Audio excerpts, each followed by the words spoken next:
With less than 3 weeks left in the MLB season, the Blue Jays are playing a crucial series tonight against the Texas Rangers. The Jays are hoping to widen the gap between themselves and their wildcard competitors by taking the first game of the series tonight. The winner of this week's series could cement their place in October's playoffs.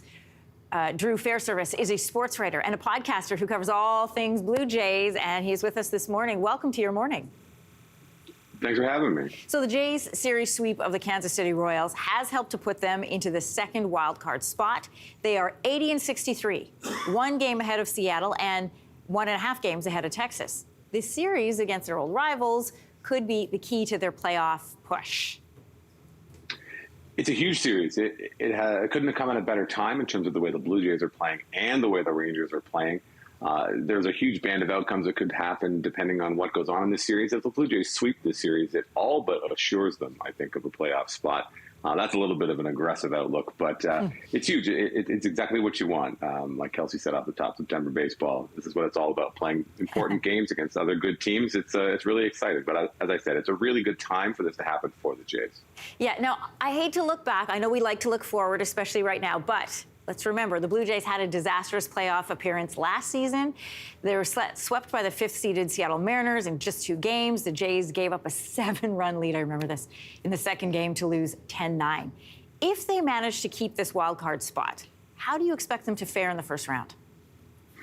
I think they learned a lot of really good lessons from last year, and what we saw was them make decisions about the kind of team they want to be and reflecting what happened in that game. They really improved the defense, and they really improved their bullpen.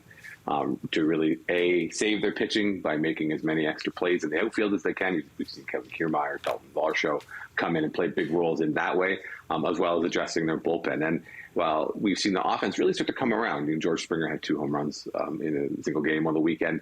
If they're able to really get healthy and really start to swing the bats a little bit, they're going to be a dangerous team to play against in the playoffs because of that defense, because of that deep pitching. That the depth in the bullpen is something that could really be huge for them.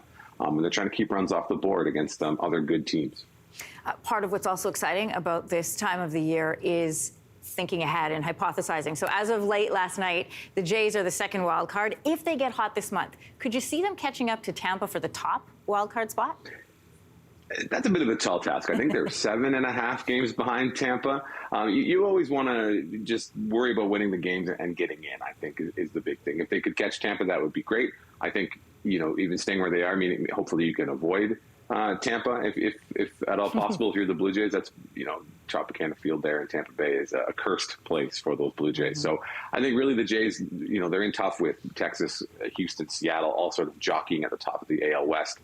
Just get in and let fall what may. Again, as I said, they're kind of a team that's maybe a little bit built for the playoffs. So getting in and letting their pitching and defense take care of things could be their best pathway to October success. All right, let's dig a little into the bench. Some Jays stars have been having tough seasons. Former Cy Young candidate Alek Manoah got sent down to the minors. Vladimir Guerrero Jr. has been struggling at the plate. Which players need to perform for the Jays to be successful in September and into October? Well, you said his name. Vladimir Guerrero Jr. is the one. He's the guy that hits right in the middle of the order. He's the big power bat. He's had a disappointing season this year.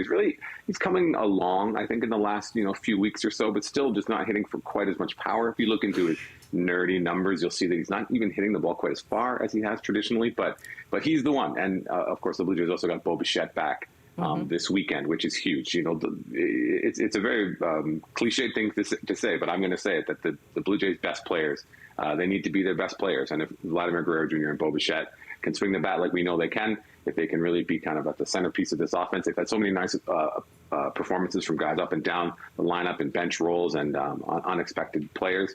So if Vlad and Bo can carry their weight, the Blue Jays will be just fine.